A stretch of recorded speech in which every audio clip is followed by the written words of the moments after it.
자, 편협한 신앙을 넘어서라는 제목으로 함께 은혜를 나누도록 하겠습니다. 6장에는 교회가 큰 교회든 작은 교회든 문제가 있다고 말씀드렸죠. 특히 사도행전 6장에서는 교회가 점점 성장을 하니까 이슈가 있었어요. 어떤 사람이 소외가 되고 또 어떤 사람이 또 뒤처지고 또 어떤 사람은 맨날 앞에서 나가기도 하고 그렇습니다. 그 이제 대표적인 현안이 헬라파 과부들과 히브리 과부들의 문제예요. 아주 그냥 문제가 많겠지만 대표적으로 이 문제가 아마 상징적으로 드러났을 거라고 생각합니다. 그러니까 헬라파 과부들은 누구예요? 디아스포라. 뭐 포로기도 지나고 또 뭐 로마 시대, 그리스 시대, 헬레니즘 시대. 그러니까 멀리 갔다가 고향으로 다시 돌아왔는데 하나님의 은혜가 있잖아요. 그죠? 교회가 크가 교회에서 또 공급도 해줘요. 공개도 해줘요. 복지 차원이 너무 좋아지는 거예요. 하나님 말씀이 그러니까. 근데 가만히 보니까 히브리파 본동네 사람들한테는 더 챙겨주는 것 같아요. 그래서 이제 들고 일어났죠. 그래서 사도들이 말씀으로 진단하니까 뭐예요? 이걸로 이게 문제가 되면 이걸로 덮이게 되면 교회가 무슨 복지센터도 아니고 정부도 아니고 이거 이렇게 갖고는 안 되겠다. 우리는 하나님 말씀과 기도에 전무할 테니까 이런 거를 작동시킬 수 있는 교회 일꾼을 뽑자라고 얘기를 합니다. 하나님 주신 지혜죠. 모세도 광야에서 모세 혼자 다 재판하고 치리하다가 장인이 들어와가지고 내 딸 과부 만들 거냐? 너 혼자 하다가 너 죽을 거야. 이렇게 하니까 10부장, 100부장, 그죠? 1000부장 이렇게 세워가지고 이 시스템을 만들어서 그렇게 하나님의 말씀 안에서 재판하고 치리하고 그 사람들을 구원하고 구제하고 이런 일이 있었다는 거죠.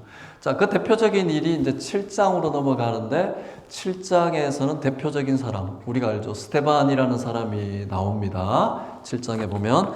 그러니까 성령은 전체적으로 한번 탁 비춰주다가 또 카메라를 쭉 당겨가지고 한 사람을 또 비춰주기도 합니다. 스데반은 초대교회에서 가장 먼저 순교하는 사람이에요. 스데반. 집사라고도 하기도 합니다. 집사라고 하기도 하고, 집사가 아니라고 하기도 하고, 그냥 제자라고도 하기도 합니다. 그러나 어쨌든 하나님께서 교회의 작동 원리로 보고 일꾼으로 뽑았고 사도들이 그에게 안수를 했다는 거 봤을 때는 오늘날로 말하면 재직이겠죠. 그죠? 교회의 재직은 하나님의 일을 감당하기 위해서 안수해서 주는 겁니다. 근데 스데반이 보니까 재판 중이에요. 그죠? 사내들인 공회에서. 사내들인 공회가 뭐예요?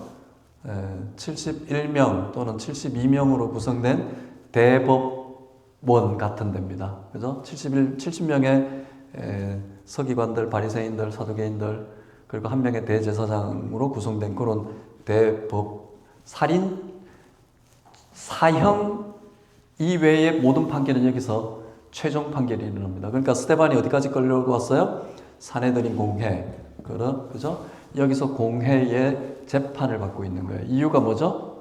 사도행전 6장 13절, 그죠? 거기 보면 거짓 증인들을 세워서 스데반이 이 성전 이야기를 합니다, 그죠? 성전 얘기를 해가지고 혐의가 있고, 그러니까 분명히 성경에서는 거짓 증언이라고 얘기를 해요, 그죠?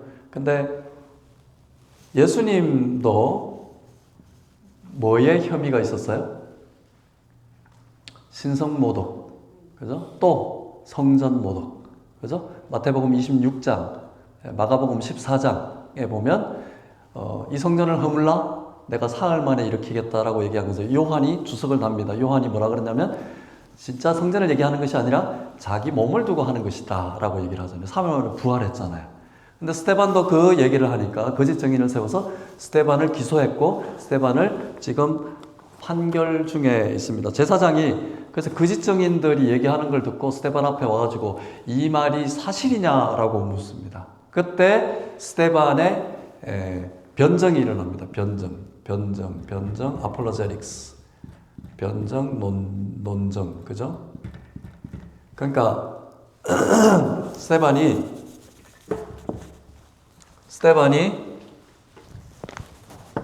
자기 변론을 하고 있는 거예요. 자기 변론.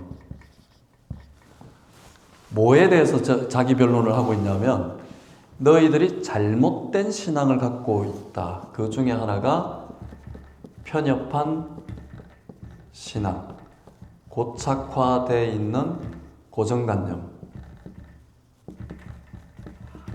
갖고 있다라는 것을 스데반이 설교의 형식을 빌어서 예수님의 그 포맷대로 그대로 지금 이야기를 하고 있습니다. 6장 13절 그죠? 그리고 7장에 들어와가지고 2절부터 바로 그렇게 얘기를 합니다. 예수님도 신성모독, 성전모독을 했다고 해서 예수님도 그 선지자 정도가 아니라 메시아를 죽인 장본인들이에요. 이 사내들인 이 공회가, 그죠? 사내들인 공회가 예수님을 죽인대요. 근데 스데반도 예수님의 포맷을 갖고 오니까 그대로 여기서도 사람 생명을 가지고 지금 이 재판을 하고 있습니다. 그러니까 편협한 신앙, 고정관념을 갖고 있는 내 신앙, 이걸 이제 내가 복음이라고 하잖아요. 그죠? 내가 갖고 있는 기존 관념, 내가 갖고 있었던 내 경험만으로 하나님의 코끼리 장님 만들듯이 하나님은 이런 분이야라고 딱 묶어놓는 순간 우리가 실제로 다른 그리스도인, 다른 동료들, 다른 믿음의 사람들, 심지어는 내 자신까지도 얼마나 많이 살인을 하고 또 정죄를 하는지 이 스데반의 변증을 통해서 우리가 알 수 있게 됩니다. 7장 2절 보세요. 스데반이 얘기하는 첫 번째 포인트는 뭐냐? 첫 번째 포인트. 스데반이 이야기하는 첫 번째 포인트. 하나님의 임재성의 우주적 임재라는 거예요. 하나님은 왜 사내들인 공회에서 지금 얘기를 하냐면 네가 성전에 대해서 모독을 해? 성전이 감히 신성 불가침인 성전을 가지고 지금 네가 모독을 하고 있다라는 거잖아요. 근데 이 성전은 어떤 것이에요? 적어도 서기관들이나 바리새인들과 사두개인들, 대제사장들, 제사장들 반열에 있는 사람들에게 있어서는요, 뗄래야 뗄 수가 없는 거예요. 자기들이 먹고 사는 곳이고 심지어 예수님에까지도 대들었던 곳이잖아요. 바로 그 성전이 A부터 Z, 성전이 값값 다예요. 다라고 생각하는 그 고착화된 신앙에 스데반이 이야기를 하는데, 성전 오케이, 거짓 증인들 니네들 잘 들어봐. 너의 생각이 얼마나 잘못된 건지 보여줄게. 하나님은 절대로 사람이 만든 성전 안에 갇혀 있는 분이 아니다라고 얘기를 하는 겁니다. 7장 2절 한번 읽어보세요. 시작.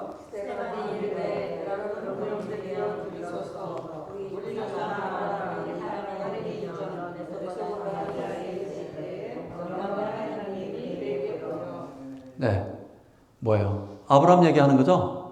아브라함이 어디서 불렸냐? 너희들이 믿음의 조상이라고 이야기하는 아브라함이 원래 오리지널리 어디서 지명됐는 줄 아느냐?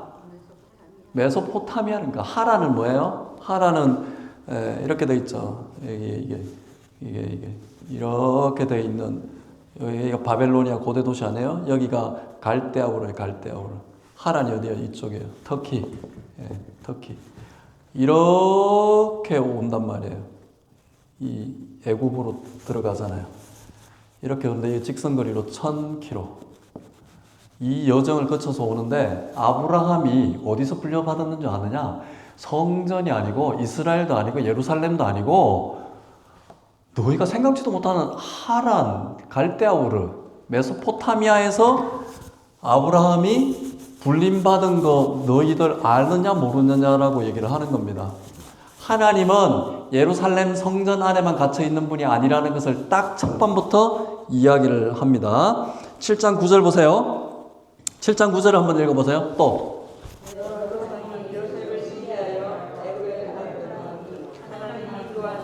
네. 요셉은 어디 있었던 사람이에요? 요셉은 팔려가가지고 어디 있었던 사람이에요? 이집트에 있었던 사람이잖아요. 이집트에서 하나님이 요셉과 어떻게 있었어요? 우리 전반기 때 우리 요셉 이야기를 쭉 살펴봤잖아요. 창세기 34장부터 36장부터 쭉 들어갔잖아요. 하나님이 요셉과 함께함으로 형통했다라고 그러잖아요. 그죠? 보디발 장군도 보고 그 형들도 보고 심지어 죽었다고 생각한 아버지까지 하나님이 얼마나 요셉에게 복을 주셨냐? 하나님 어디 계셨냐? 예루살렘에 갇혀 있었던 분이냐? 아니, 이집트에 있었는데? 그죠? 자, 7장 30절 한번 읽어볼까요? 시작. 30절. 예.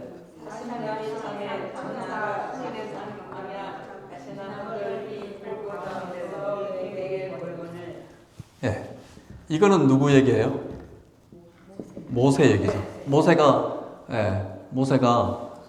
광야로 쫓겨갔어요. 사실 죽으러 나간 거예요. 근데 장인 이드로를 만나요. 그죠? 거기서 그렇게 40년 광야를 헤매다가 하나님을 만나요. 하나님 만나는데 출애굽기 3장 5절에 보니까 누구십니까? 그러니까 풀이 타니까 나는 아브라함의 하나님이요 이삭의 하나님이요 야곱의 하나님이다 그러잖아요. 그리고 하나님 뭐라 그래요? 이곳은 거룩한 땅이니 네가 신발 벗어라 하냐고 얘기하잖아요. 하나님이 예루살렘에 있었냐? 아니, 하나님은 메소포타미아에 있었고 이집트에 있었고 그리고 말도 안 되는 광야에 있었다라고 얘기를 하는 겁니다. 근데 너희가 이 성전에 묶여가지고 너는 하나님을 가둬놓고 있는 거다. 가둬놓고 있어가지고 예수 그리스도도 몰라본 장본인들이 누구냐? 바로 너희들이다라고 얘기를 하는 겁니다. 그래서 시내산 광야에 출애굽의 모세가 그곳에서 봤습니다. 예.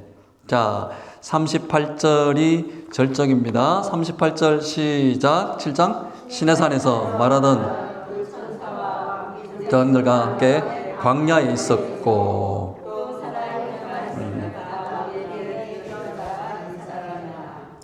예. 시내산 중요한 얘기 나오죠. 광야 교회 나오죠. 그죠? 광야. 그죠? 예. 시내산에서 말하던 그 천사. 예. 그리고 우리 조상들과 함께 광야 교회. 이 천사는 구약에서 보면 진짜 천사일 수도 있고요. 하나님의 모습으로 나타나는 분일 수도 있습니다. 예. 그죠? 아브라함이 그 성문 바깥에서 기다렸던 3명의 천사들 중에 소돔과 고모라를 멸망시키러 가잖아요. 예, 그 중에 분명히 하나님이 계셨다라는 거 우리가 다 알고 있죠. 그러니까 천사가 엔젤일 수도 있지만 하나님의 모습으로 나타나기도 합니다. 근데 여기서는요, 스데반이 이야기하고 있는 이 천사는 누구냐? 바로 예수 그리스도를 얘기를 합니다. 이유가 뭐냐? 바로 광야 교회를 얘기를 합니다. 광야 교회. 교회의 머리 되시는 분은 누구죠?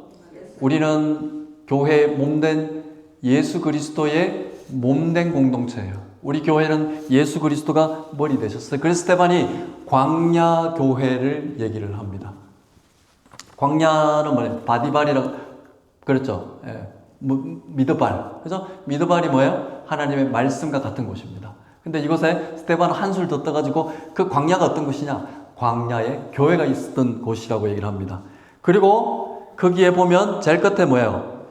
살아있는 말씀. 그죠? 살아있는 말씀이잖아요. 요한복음 1장에 보면 살아있는 말씀이 누구예요? 예수 그리스도잖아요. 말씀이 뭐가 되셨다? 말씀이 육신 되신 분이 예수 그리스도잖아요. 그러니까 지금 여기 스데반은 광야이지만 그곳에 교회라고 하는 이유는 뭐냐? 바로 그곳에 예수님이 계셨다라는 거예요. 그리고 이 예수님은 다시 한 번 더 거듭 강조를 하고 있죠. 그곳에는 living water, living words. 그죠? 예. 살아있는 하나님의 말씀이 있다라는 거예요. 교회는 예수 그리스도가 있어야 되고 이 예수 그리스도가 있다면 분명히 우리에게 뭘 주십니까? 살아있는 말씀을 주십니다. 그래서 사도 요한이 너희들이 그렇게 갈급해서 찾는 그 철학, 윤리, 지혜, 지식, 그 원천은 뭐냐? 바로 로고스인데 그 로고스는 뭐냐? 예수님이다. 그 예수님은 뭐냐? 원래 하나님 말씀으로 있었다고. 태초에 하나님께서 천지를 창조하시느니라. 그 다음에 나오는 얘기가 뭐예요? 말씀이잖아요, 말씀. 예. Let there be light. 하루, 둘째 주, 셋째 날, 넷째 날. 말씀이 중요해요.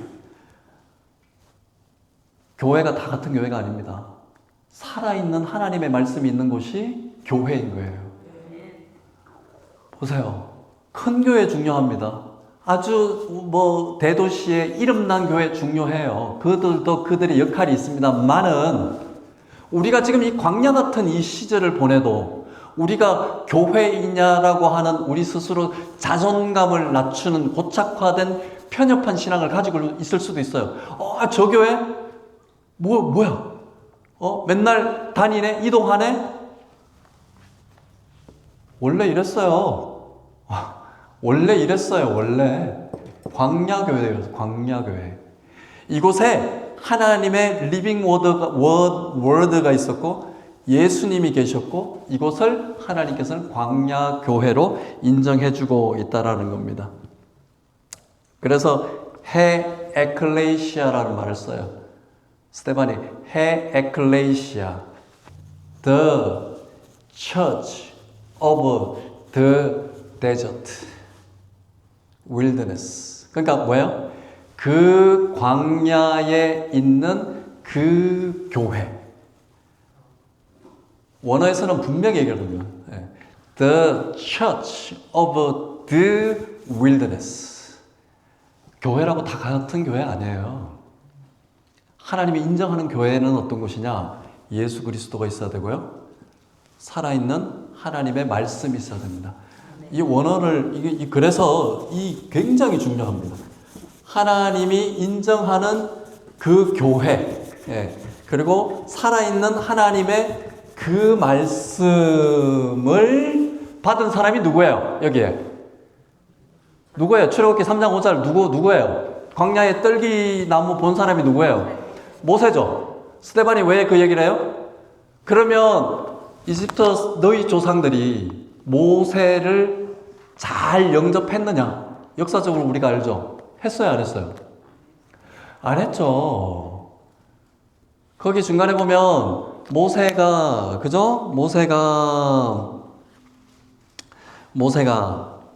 형제들이 싸우는 걸 보고, 그죠? 왜 너희들 형제들끼리 싸우냐? 그죠? 근데 이집트 관원이 또 폭정을 하죠. 그러니까 모세가 열받았어요, 안 열받았어요? 그래서 이집트 그 관원을 어떻게 합니까? 박살을 내잖아요. 그러니까 공무원을 박살을 낸 거예요. 그러니까 갱들도 알아요. 일반 시민을 건든 거하고 경찰을 건든 거하고는 얼마나 차이가 있다라는 것을 알게 되는 거죠. 그죠? 예. 하나님을 받았느냐? 하나님의 대리권자의 모습으로 바로 모세가 나옵니다. 하나님의 대리권자.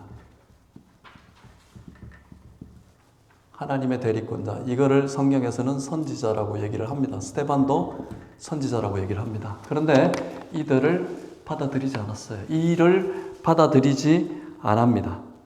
모세가 40세가 됐을 때 23절 보세요. 23절. 모세가 몇 살 됐다 그랬어요? 모세가 40세가 40은 완전수입니다. 광야 나가서도 40년이 지났죠. 40세가 되었을 때, 그죠? 우리 한글 성경은 번역을 참 잘 해놨어요. 형제들을, 그죠? 동족들을 돌볼 생각이 있었다 그랬죠. 그죠? care. 그죠? 근데 여기 원어로 보면요, 모세가 하나님께서 주신 그 마음, 하트라는 표현을 씁니다. 에피스코모마이. 하나님이 주신 그 마음으로 동족들이 애잔하게 느꼈다. 그러니까 모세가 누구냐? 40세가 됐을 때 하나님이 은혜를 주셨어요. 그래서 하나님이 그 하트에 마음을 주셔가지고 동족을 정확하게 원어대로 얘기를 하면 비지팅, 우리 성경에는 돌볼 생각이 있었다라고 하는데 정확하게 얘기하면 직역을 하면 죄송합니다.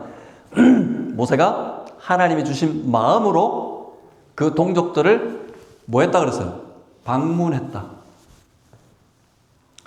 방문했대요. 방문, 그죠? 소돔과 고모라 멸망시킬 때 아브라함에게 방문했어요, 안 했어요? 했죠? 모세에게 뜰기나무로 하나님께서 방문했어요, 안 했어요? 방문했죠? 예수님께서 천사를 통해서 마리아와 요셉에게 임마누엘이라 그랬어요. 너희와 함께 있는 사람, 너희와 함께 있는 분. 우리가 간 게 아니에요. 그분이 우리에게 오셨어요. 그죠? 예. 방문하셨어요, 안 하셨어요? 방문하시는 분이에요. 그래서 모세가 대리권자라고 하는 이유가 뭐냐면 하나님의 마음을 가지고 heart to visit. 이 영어 성경에 이렇게 나와 있어요. 내가 만들어낸 거 아닙니다. 하나님의 마음을 가지고 동족들을 방문했다 그랬어요. 이게 원어예요. 그러니까 대리권자예요, 아니에요? 하나님 대신에 선지자로서 대리권자예요. 하나님 말씀을 들고 하나님께서 인정하는 자, 그는 누구냐? 하나님의 대리권자로서의 말씀에 대한 권능과 권위와 책임이 있다 이 말입니다. 오늘날에 말하면 성경을 가르치는 자들. 그래서 사도 바울은 가르치는 자에게 배로 잘해라 하는 이유가 계속해서 영속되고 있습니다. 자, 7장 25절 35절 보세요. 누가 너를 세웠느냐? 모세를 영접했다 그랬어요, 안 했어요? 안 했잖아요, 그죠? 예, 거절했죠. 예, 당신들의 조상이 하나님이 보낸 첫 번째 방문자, 하나님의 대리권자, 선지자 모세를 거절했습니다. 백성들이 거절했다고 나와요. 그죠? 자, 요한복음 1장 11절. 그죠? 요한복음 1장 11절에 뭐예요? 요한복음 1장 11절 자기 땅에 오매 자기 백성이 영접하지 아니하였으나. 그죠? 내 편협한 신앙, 내 고착화된 신앙, 내가 그냥 그저 소경 그 코끼리 만지는 그 정도 신앙 가지고 하나님을 제한하고 있는 모습을 스데반은 강력하게 지금 고발하고 있는 겁니다. 자, 보세요. 이런 내용들은 기본적으로 뭘 망각했기 때문에 그런가? 은혜의 망각이에요. 은혜의 망각입니다. 자, 하나님의 그 역동성에 대해서 우리가 자칫 놓치는 일이 있단 말이에요. 왜냐하면 우리가 일상에 바쁘다 보고 우리가 교회가 엉뚱한 방향으로 가다 보면요, 하나님의 정말 역동적으로 일하는 것을 놓칠 수가 있습니다. 왜냐하면 우리의 프로그램, 우리가 생각하는 것들로 왜 우리의 논리와 이성이 나오기 때문에 그래요. 우리 이거에 누구나 다 빠질 수 있는 겁니다. 사도행전 우리가 읽은 44절 보세요. 44절에 보면 한번 읽어보세요. 44절.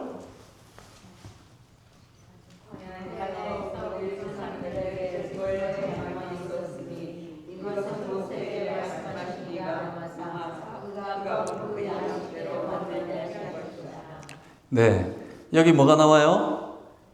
장막, 그죠? 증거장막. 아, 이걸 이 좋은 단어를 말이에요. 예, 박태선이가 쓰고 통일고 누구예요? 예, 문성명이가 쓰고 신천지까지 지금 쓰고 있는 이 단어예요. 증거장막, 그죠? 이 좋은 단어를, 예, 그죠? 태버네클. 원래 원어로는 The Tabernacle of Testimony. 예. 이거를 가면서 하나님이 계시다라는 것을 알려주는 거예요. 장막이라고 해요. 장막. 모세 시대 광야에서 장막 치고 하나님이 가라 그러면 언제든지 갔던 곳이잖아요. 우리 광야에서 하나님은 가만히 계셨던 분이 아니시라는 것을 알려주고 있는 겁니다. 그죠? 근데 이 증거 장막이 다윗 한 사람의 간절한 다윗의 가문을 얘기하는 거겠죠. 다윗이 은혜 받은 사람이에요. 그죠? 사무엘에게 기름 부음 받은 사람이에요. 다윗에게 봐요. 45절 먼저 볼게요. 조상들이 그것을 받아 여호수아와 함께 가지고 들어와서 다윗 때까지 이르니라. 하나님은 계속해서 함께 하시는 하나님, 그 내용을 알려주는 겁니다. 그리고 다윗이 46절 중요합니다. 읽어보세요.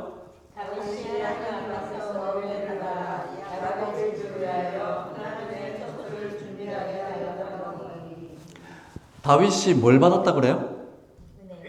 하나님의 은혜를 받았다 그러잖아요.